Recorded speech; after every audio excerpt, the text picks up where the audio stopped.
Hey, what's up, guys? I came across some of the missing footage from the first part where I thought that I completely missed or deleted the royal purple synthetic oil change how-to, as well as going over adjusting and positioning your skid shoes. So if you guys want to view that, check out this lost footage.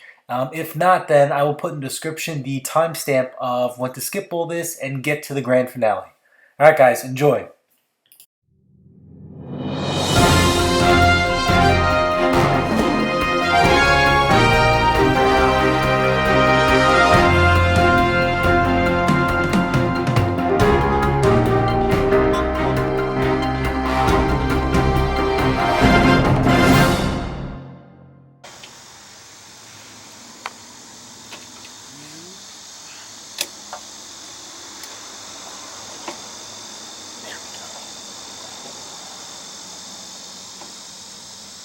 You don't want to make these too tight. You don't want to collapse or crack the line. You just want to hold it in place as you undo the drain plug. That's it. Just cracked it. Alright. Now we can get our oil pan out.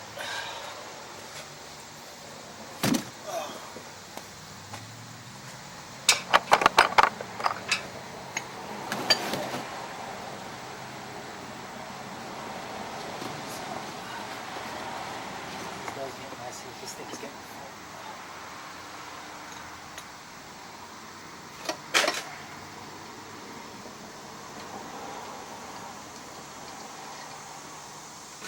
Just try and catch it. Now remember, you're supposed to change your oil every 25 hours or every season.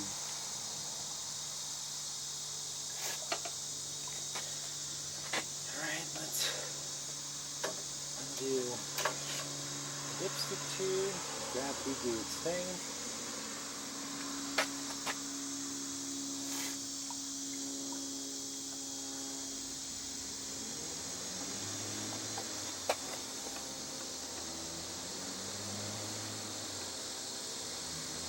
Now 30 weight oil, 5W30, I'm sorry.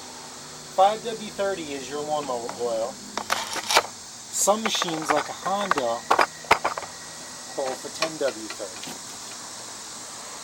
Anyway, 5W30 goes in this machine, and my choice of oil, and it should be yours, is Royal Purple, full synthetic.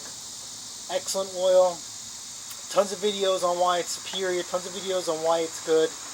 I don't want to sound like a broken record, but you know, one of the reasons why I use Royal Purple, my buddy got me started on it. He lost his drain plug on his motorcycle, and the motorcycle really wasn't worth calling a tow truck. So he rode it home about 20-25 minutes. No drain plug, no oil. Alright? Got it home, threw a drain plug in it, and kept on riding. So if that doesn't want to convince you to convert to Royal Purple, I don't know what else will. That sold it for me. So I run Royal Purple and everything, including my wife's car. Mandingo's a diesel. I do something a little bit different with that. But other than that, Royal Purple it is. Protect your investment. And it's also lawn oil in general. So when you sell your lawnmower, it's got a Royal Purple synthetic oil change.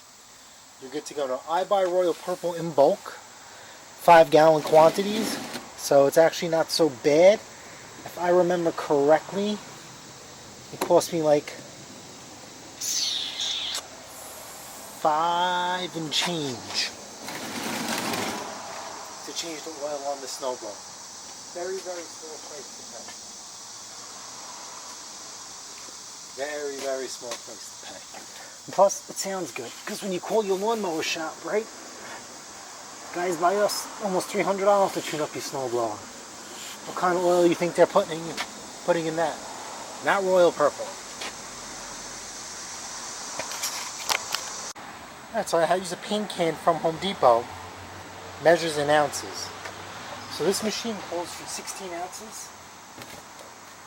But always check. There's a couple of these machines you watch my videos, it says 16 ounces, but it's probably taking more like 18, 20.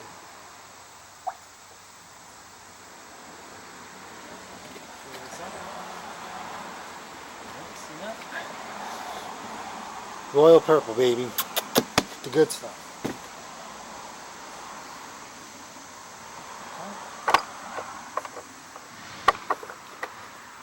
It is purple. Send it down the hatch.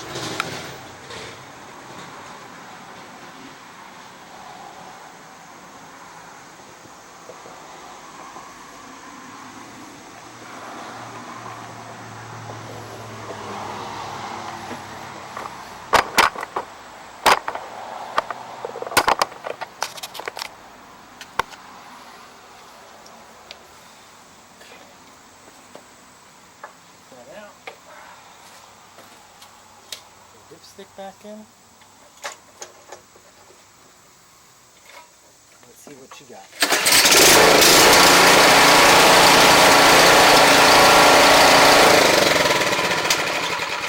That's all you need to check the oil.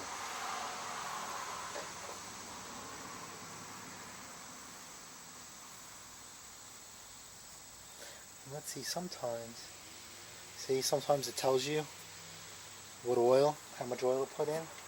And this machine it doesn't. Hold on.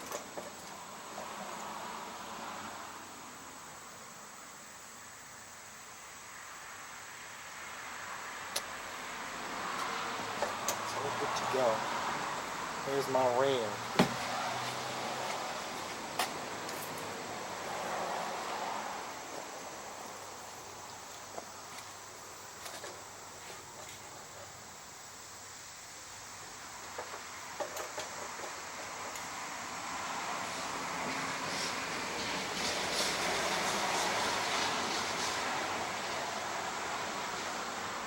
Honestly,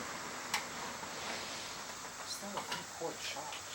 I don't know why every time I see these machines, they're saying 16 ounces. It's not. I should just do it to 20.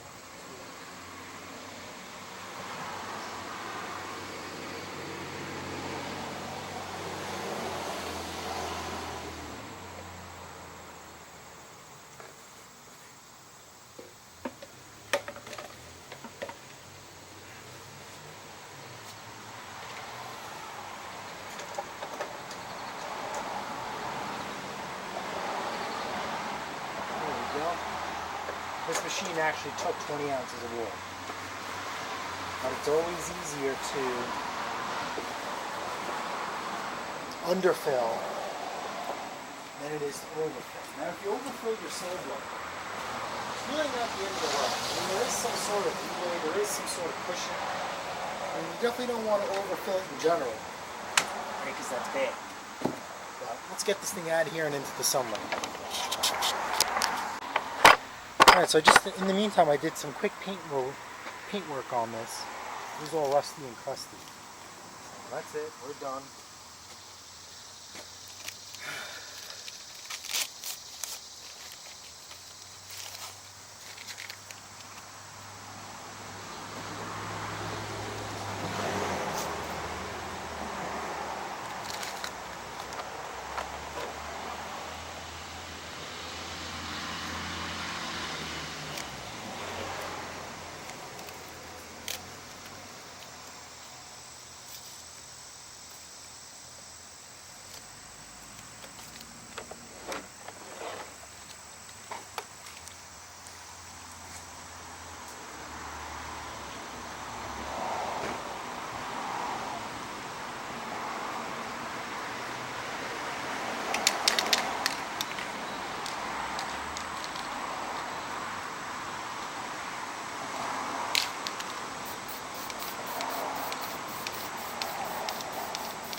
Alright, great. So what we're going to do now is we're going to set the skid shoe height. I use a paint stick.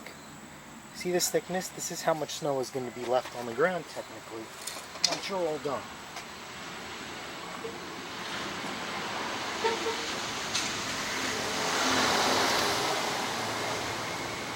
So, remember, these are carriage bolts. I'm going to stick these on the side. We're just going to stick them back in the slot.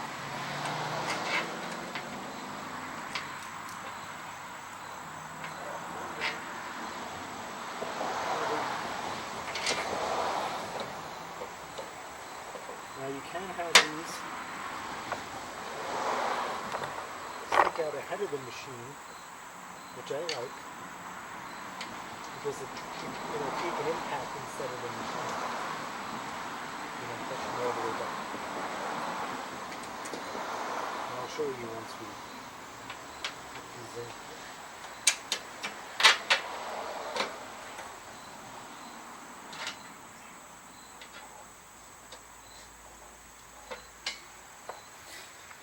So the skid shoe will take the brunt of the impact, and the machine will go around.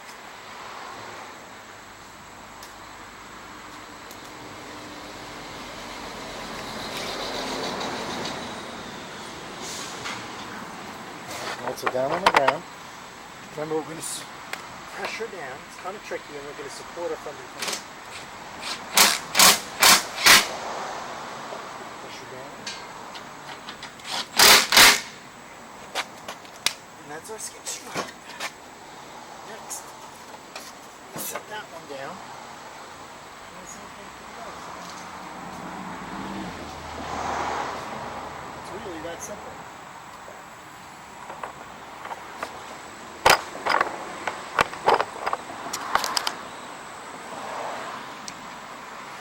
If you want to go to tighter clearance than that, that's up to you. But that's what I set my machines at. If you want to go tighter, that's fine. More power to you. We ain't gonna stop you. That's for sure.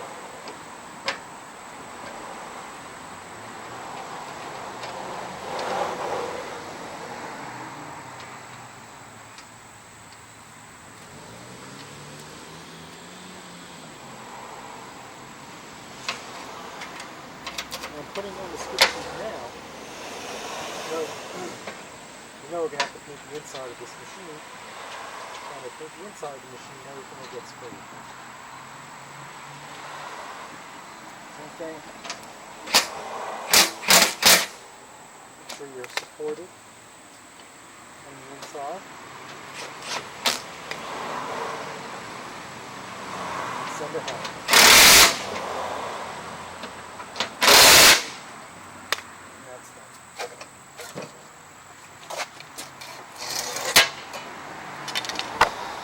Take you off.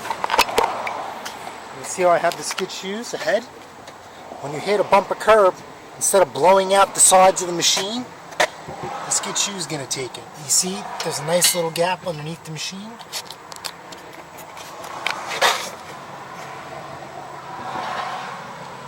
So we are good to go.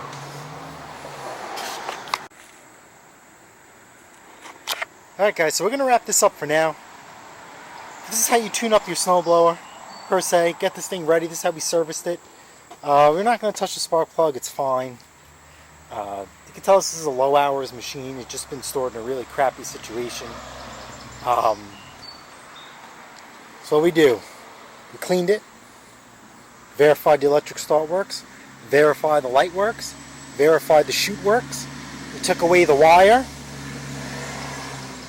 and we put something that's a little bit more appropriate. Okay, took care of some rust. We did some paint work. We did some restyling that will enhance the value. I'm sorry. Yeah, you know, we could say it enhances the value. And will also expedite the selling process. This is now a sharp machine. All black. We're going to black this out eventually. Remember, once you put the tire chains on here, you're going to see why. Those things are going to pop like crazy, and we're going to be good to go. Alright, Royal Purple synthetic oil change. Ended up taking 20 ounces, greased everything inside except the wheels because they were stuck. Forget it, I'm not going to bother with that. yeah, so part 2, we're going to modify the impeller. We're going to supercharge this machine. And I'm going to go through my stuff. I'm going to see if I have another shovel. If I have a shovel, I'll slap it on there. If I don't have a shovel, I'm going to pull this sticker off that says we have one. And nut and bolt those holes so nothing can pass through. But this thing looks killer. You can't beat free. Even if I stuck to my budget of buying and selling machines this year, it's still cleaned up really, really well. Really excited about it. We drilled out the carburetor. We did a couple of things. It's probably a long episode. It is what it is. Like I said, I don't have much time to shoot footage, so if you guys want to break up this episode on your own, by all means, do it. Alright guys, don't forget to subscribe to my Instagram at PATTAY'S Performance. Alright? You guys can see a little bit more than what I do on YouTube, because it's a lot of effort to buy and sell and repair and video and edit and post and stuff like that. Instagram, I'm pretty more free flow with it. Just a really good community to be a part of. Strongly suggest it. Alright? If you guys found this video helpful, smash that like button, smash that subscribe button, and guess what? I'll see you guys on the next episode of PATTAY'S Performance. Hey, what's up guys? Welcome to another episode of PATTAY'S Performance. Today we are going to be part 2. We're going to take care of this nasty auger housing. I power washed this thing twice and somehow, some way, still missed a few spots. Whatever. The show must go on. I'm going to see if I can throw on some tire chains today too as well. Our goal is to just get this painted, let it dry overnight. Then we're going to modify the impeller.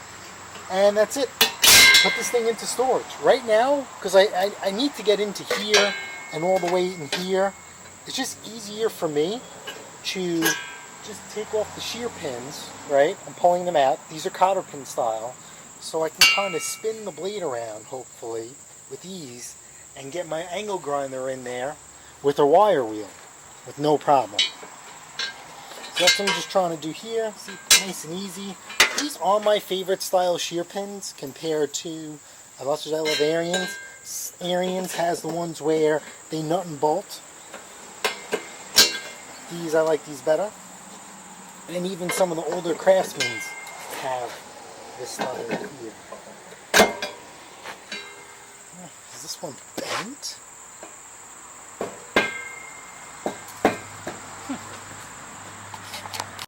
So today's video is going to be short. I know I overwhelmed you guys with that long one, which I apologize. It's just the way things work out.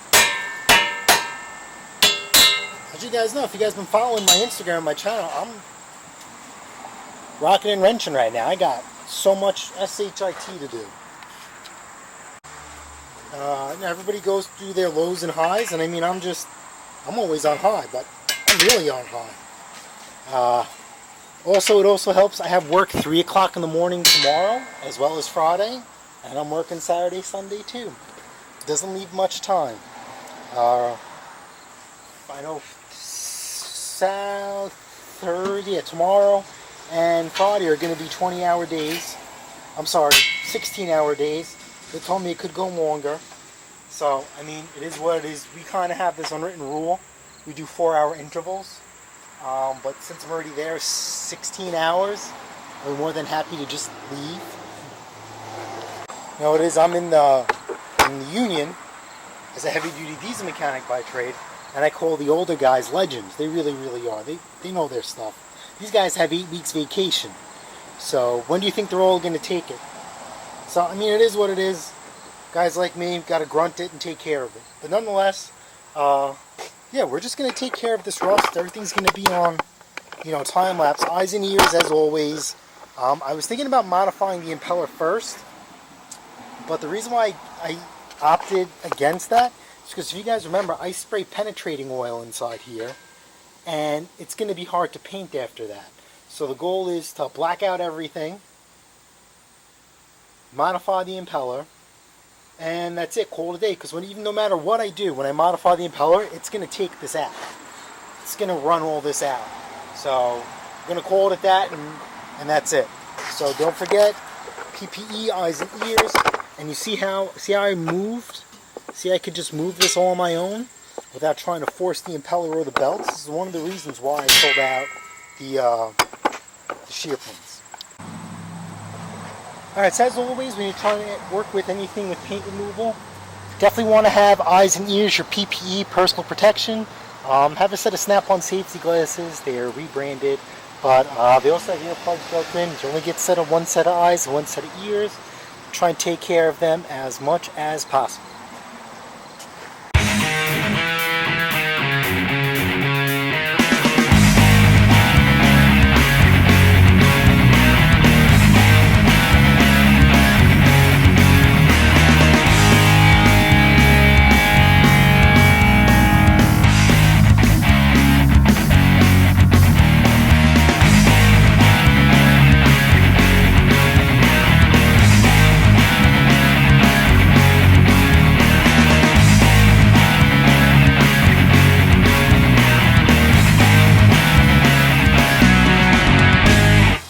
So we're done.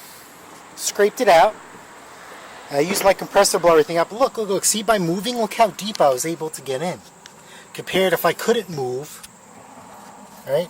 It's not so bad. So the really cool thing about the paint that I'm using, that Smo, if you guys have been following my channel, alright, that this thing sticks to everything including dirt. So that's why I'm not too crazy about, things, a little dirt here and there. It'll cover it, it'll cake it up, no problem.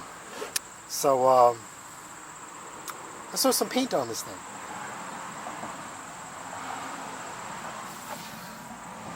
See, now if I didn't paint this, or if you didn't paint this, this machine looks like SHIT. It looks used and abused. Now we're bringing it back to its former glory and like new condition, the way it should be. Now, if anybody catches you painting a snowblower, it's pretty common sense and well-known knowledge. It's actually part of a tune-up on a snowblower for you to scrape off any rust and cover it with paint. But that's why I try and stick to uniformity, so I try not to get caught. Because obviously rust and metal, no good, equals rot, and rot equals holes, and it's opening up a bigger can of worms. So just keep that in mind. Just some food for thought. Little tip. No need to thank me.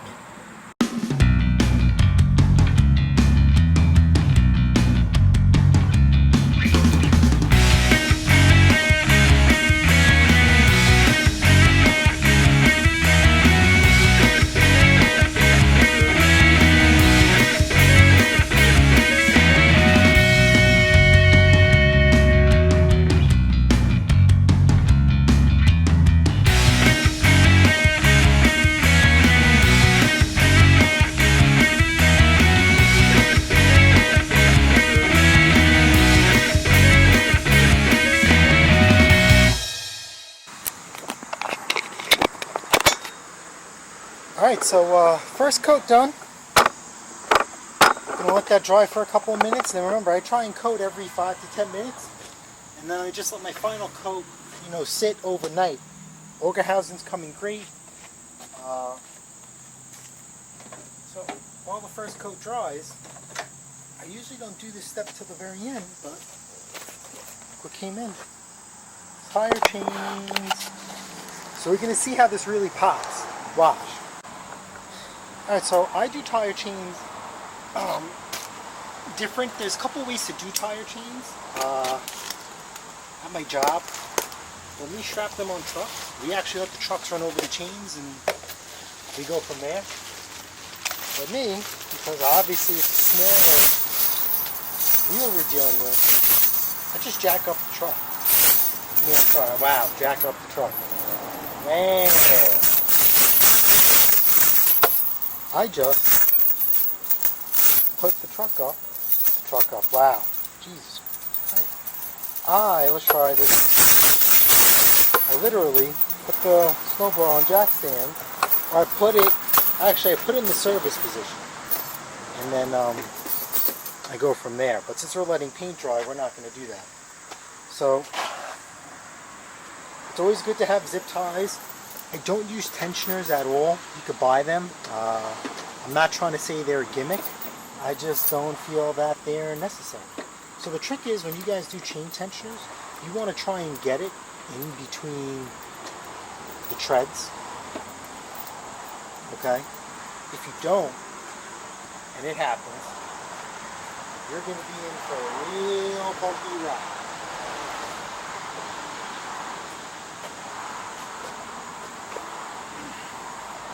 And you just let the chains hang down, right? And then you just kind of bring all your tension up.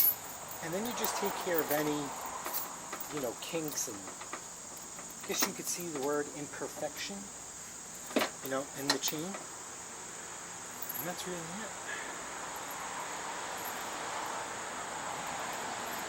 It's pretty interesting. These almost feel a little smaller. 4x10. 3.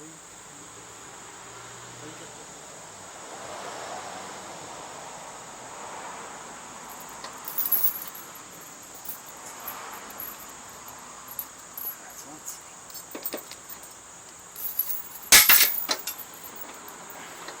see. You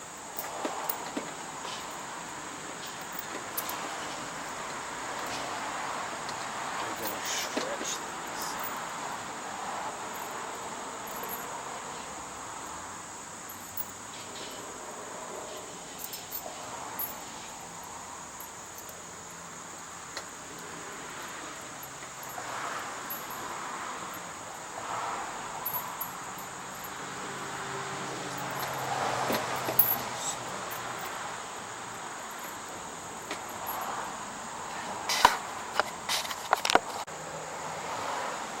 Alright, so these are the wrong size tires.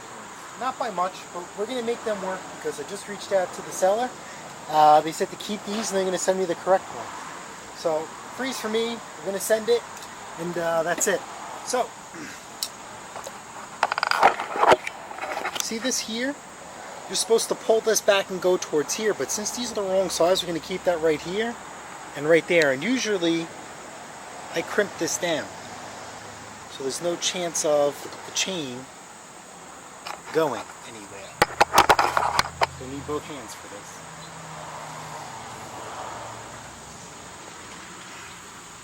See, and that's it. Nothing crazy. You don't have to crimp it till it smacks down. And same thing with the other side on the inside.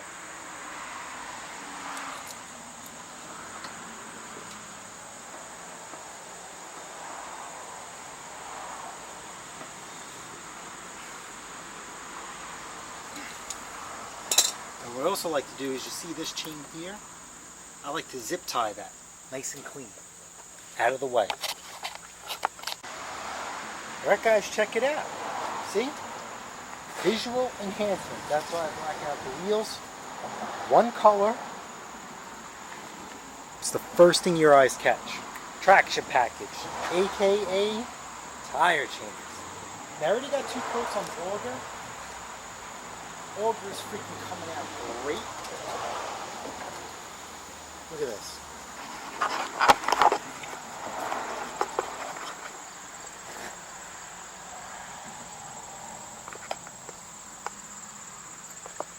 Beautiful.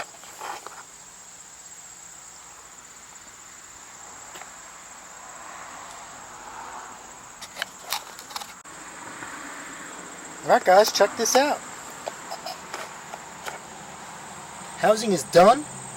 Looks beautiful. We're going to let this stay dry overnight. Get a real nice coat of shine. Check this puppy out. You know what? Let me get this in better standing. Alright, just got done throwing a coat of shine on this. Big reveal. You ready? Remember what this OS looked like? Left for Dead in the shed? Bam! This is what we're talking about. Restyling and restoring, right? Look at that. If you go at the end of the video, we'll put pictures of how this thing used to look before, comparison after. But in the meantime, let's enjoy this in all its glory for what it is. See that? I put a coat of shine on it. You see, remember, I didn't paint this. Looks good. This is a little faded gray. Now it's brought back to life. A little bit of fadage here. No big deal. We're going to leave it. Check this out, man. This is what I was talking about. If you guys followed my Arians build, I was waiting for the eBay Bucks coupon. I already blacked out the wheels. Check that out. What's the first thing you see when you see this machine? Boom. Tire chains. people who sell snowblowers ain't gonna have that. Not gonna have that. Got our gorgeous housing. Alright?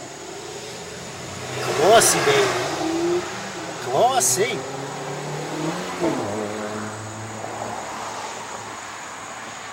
The other side. It blends in there. That's thunder. Alright. Check this out. Now remember, the tire chains are too small. You see how it's bare here? Here it's not. I staggered it on purpose, so the machine will never lose traction. And besides, sometimes when you're in the snow, you're going to wiggle, right, to gain traction. I'm going to throw 2 shear pins in here, and this thing is all good to go. Alright guys, that's a wrap for this video series. Remember, I got this thing for free, and I invested some royal purple goodness, some free tire chains because they sent me the wrong size. I do have an extra chute, so I'm going to slap that in there. 2 cotter pins, some royal purple. This thing's going to be freaking killer, baby. Bring on the mother effing snow. Alright guys, don't forget to check out my Instagram. I do a lot more posting because it's easier to document what I do on a daily basis as a union heavy-duty diesel mechanic, as well as things that pertain to my page. So, if you guys found this video series helpful, smash that like button, smash that subscribe button, and guess what? I'll see you on the next build on PATTAY'S Performance.